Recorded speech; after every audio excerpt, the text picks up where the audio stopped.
گا، مگر بڑے افسوس کی بات ہے کہ ہم مسلمانوں نے قرآن کے ساتھ جو کچھ کیا ہے وہ دنیا کی کسی کتاب کے ساتھ نہیں کیا گیا۔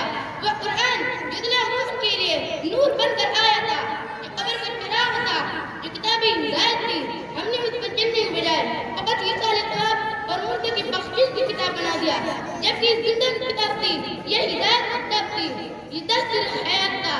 لہذا میرے بھائیوں، اس کی عظمت کو پہچانو، اس کی قیمت کو سمجھو اور خالی چمنے کے بجائے دل نگاہ میں بتاؤ، تب کہیں بات بنے گی۔